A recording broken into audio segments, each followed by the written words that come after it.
The book that I'm reading from tonight is poetry, but it's also memoir, and it tells an overarching story from beginning to end. And so one of the challenges in reading that book to an audience is figuring out how to give a reading without giving away the ending, because I really want some people to still buy the book to find out. And so my solution most recently has been to sort of highlight the different elements of story within the book, and hopefully you'll kind of get enough of it as we go along to enjoy both the poetry and the story. Okay. So I'm going to begin with introducing you to the characters. And the first character is the mother and narrator, and please try not to imagine that it's me. And this kind of sums up her state of mind at the point that this book begins. To be a house full of clean linen light, reaching into all the dark corners like a blessing.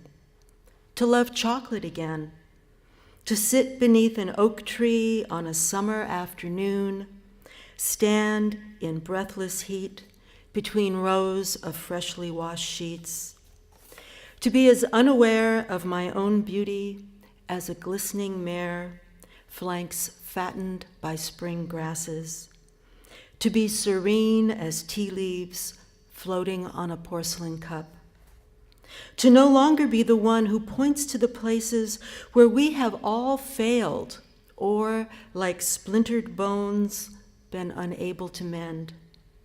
A lover of only beauty, you must look and look at the broken pieces, you who desires nothing more than to stop. So there's another character that kind of wends his way through the book, and that's the poet-philosopher Heraclitus.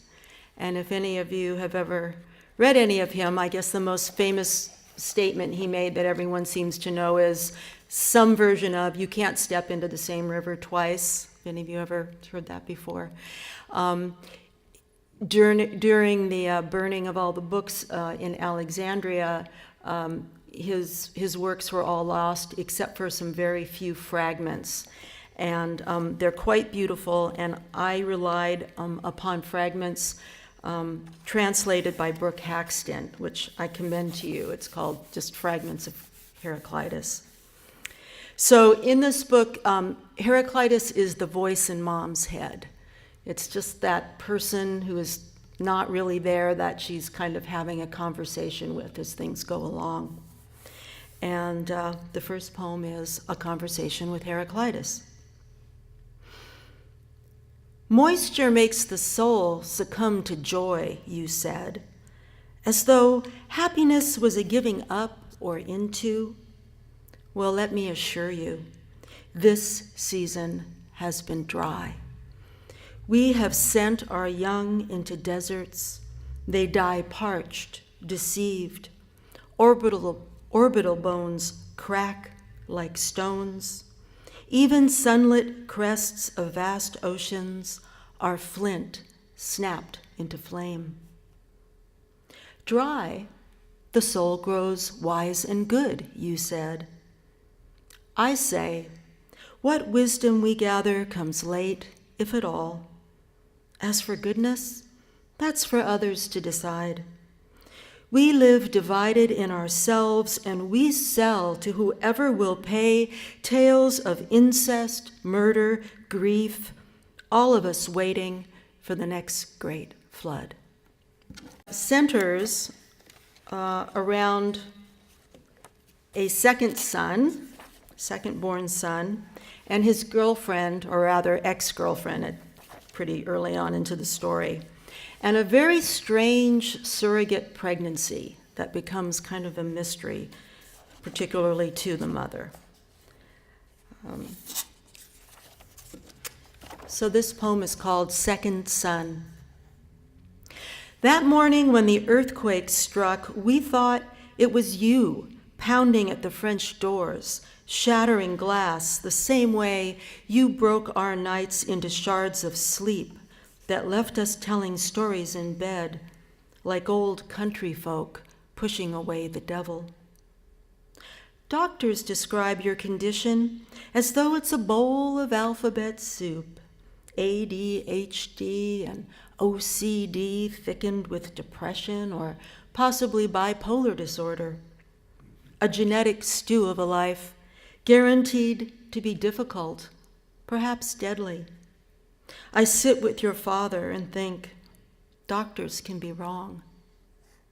You were gifted with great beauty. Complete strangers would remark upon the blue of your eyes, angle of your cheekbones. Now, though women pursue you, they are always disappointed. You once told your father, "It's not my fault I look this way."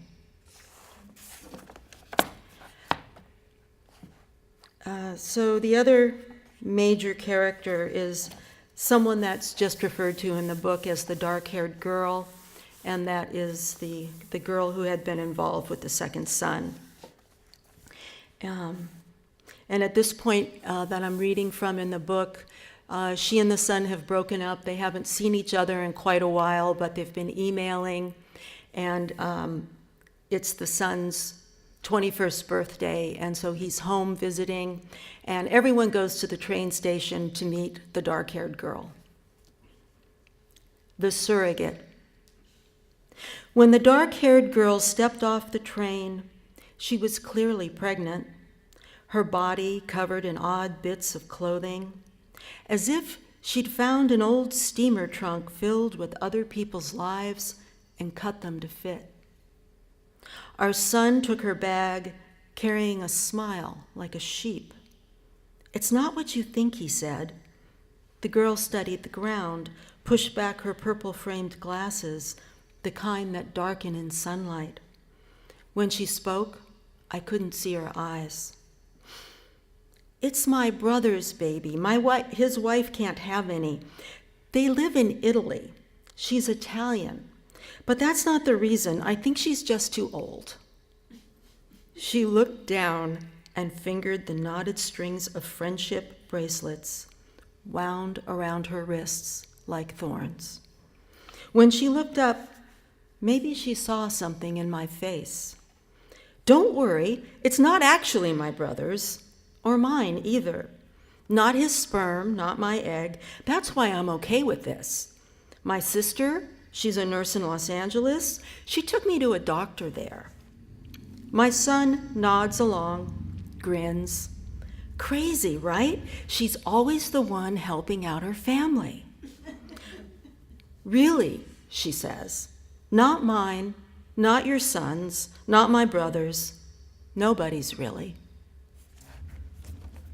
Like most stories, this one has a subplot, because why should one misery just be going on? You need to have at least two or three at the same time. And so I think of the characters in the subplot as simply husband and wife. And where did I put that?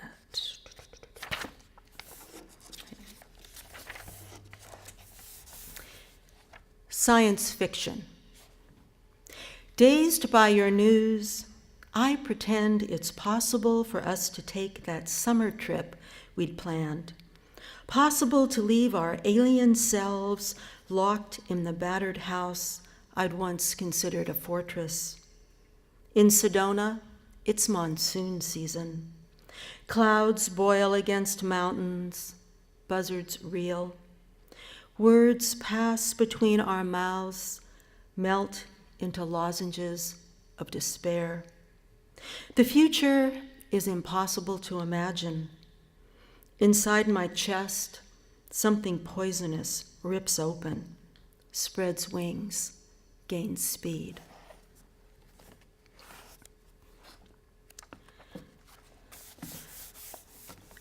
So for some portion of this book, husband and wife aren't getting along too well, and this kind of answers the mystery of why I now have two names. I'm still married, but it was a lot easier to publish this book under the name Penko, which is my maiden name, which I hadn't used in 35 years, a long time.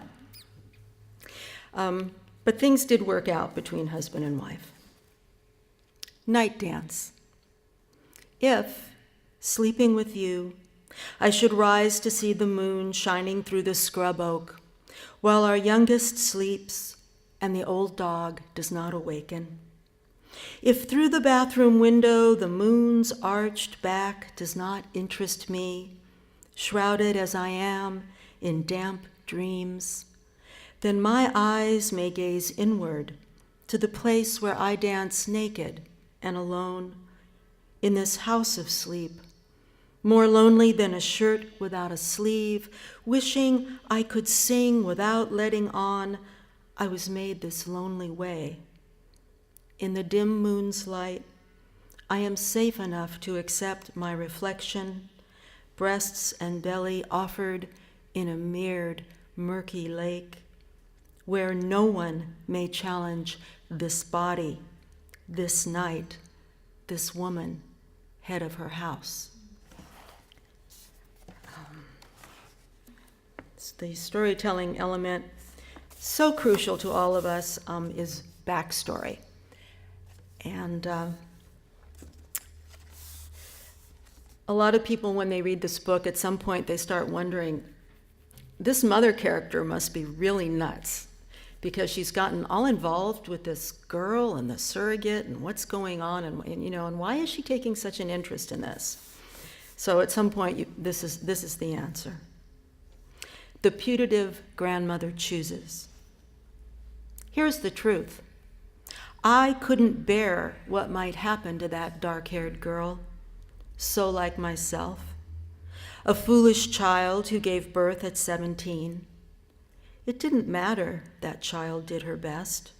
A difficult labor, she endured it alone, without grace, swore as the forceps pulled him from her. She later mourned the once taut breasts that lay like empty pockets on her chest. Her son grew up without a father. Her boyfriends came and went. They relied on public assistance. Crummy jobs never lasted. All else failed. She went back to school. Too late a career, husband, more children, because that first one had already fallen. 40 years later, this is all she can do. 40 years later, it is easy to choose. And then the book has an epilogue, and this is Heraclitus once again. And the very beginning of the poem is a quotation from him. So this is the fire of Heraclitus. How, from a fire that never sinks or sets, would you escape? Our town is aflame. We've packed up papers that prove who we are and what we own, 2 boxes stuffed full. The rest contain photographs, proof of who we've been. We're smiling as though this family business were a lark. Only the occasional grim look, our son at 2 in his sailor hat, me at the family reunion the year nothing went right, gives the lie. There may be no escaping us. Still, when a wildfire ravishes all we know, burns it to ground, when it fills the air we must breathe with creosote, when ashes like dusty moths settle into every crevice, then seed pods, long dormant, will flower. And I wanted to finish up with one short poem that is not by me. It's a much happier poem, and this is by Derek Walcott. Love after love. The time will come when, with elation, you will greet yourself arriving at your own door, in your own mirror, and each will smile at the other's welcome and say, "Sit here, eat." You will love again the stranger who was yourself. Give wine, give bread, give back your heart to itself, to the stranger who has loved you all your life, whom you ignored for another, who knows you by heart. Take down the love letters from the bookshelf, the photographs, the desperate notes. Peel your own image from the mirror. Sit, feast on your life. Thank you.